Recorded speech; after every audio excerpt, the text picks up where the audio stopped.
Nos mots s'échappent de nos plumes sous forme de voix et s'entrelacent dans ce podcast autour de ce premier thème, froid.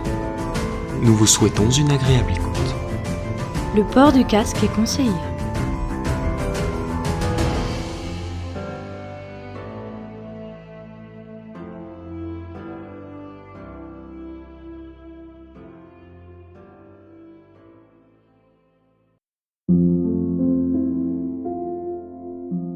Frisson. Mon sang frissonne mais ne bouillonne, un calme doux qui m'envahit, et lentement il m'engourdit, au son d'un air qu'il me fredonne. Mes pensées bleues d'un teint livide, et ce temps gris, pire qu'une pluie, les émotions que j'ai enfouies, me semblent alors bien insipides. Tout se bouleverse autour de moi, et sous l'averse je reste là, je rêvasse tant que je suis là, d'un sommeil dont on ne sort pas. Il fallut que je la restreigne. Douleur cachée sous la surface, j'ai brandi haut l'écu de glace pour ne jamais qu'elle m'atteigne. Mais tôt ou tard, elle se réveille. Je ne retarde qu'une fin certaine, dans cet hiver qui ne la freine, dans cette pénombre de peur, je veille. Doux hiver, disait-il. Si doux signifie être brûlé par le froid, et frissonner à un point où la sensation est semblable à des centaines de pics enfoncés profondément dans mon poitrail? Alors oui, ils ont raison nos voisins. Il est bien doux cet hiver. C'est sûrement de ma faute après tout, comme ils ont tendance à me répondre. Je ne travaille pas assez pour avoir le sou de chauffer ma maison.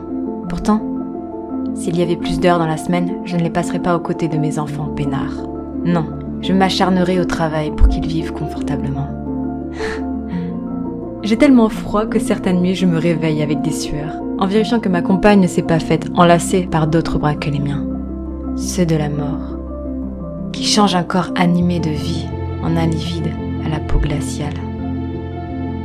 Enfin tout ça pour vous dire que je souhaite seulement que ma petite famille puisse toucher à un chaleureux confort, en mettant à la porte ce vilain froid. Immonde. Mon froid regard, étreint, s'accroche ardemment à de ridicules détails insignifiants, emprisonne toute image en ma tête, décryptant de plus l'ampleur de ce qu'elle relate, avec attachement et grande importance, les rendant toutes, de manière accrue, très dangereuses, créant une certaine sensibilité pieuse. Au sein de mes immondes organes en transe, eux semblent emmêlés, étouffés, écrasés, se tirant mutuellement en sens opposés, brouillant de la sorte ma propre vision, par un appuyé, interne étranglement long. Bien qu'altérée, elle ne me surprit pas vraiment. Je l'avais également bien envisagé, mon corps est empli de flux rouges pigmentés, obéissant à une surprotection vive, ils étaient glaciales puisqu'ils me sidéraient. Ils obscurcissent ma vue putride, désœuvrée, afin que j'arrête de constater, fiévreuse, l'immondice de ce monde que j'observais.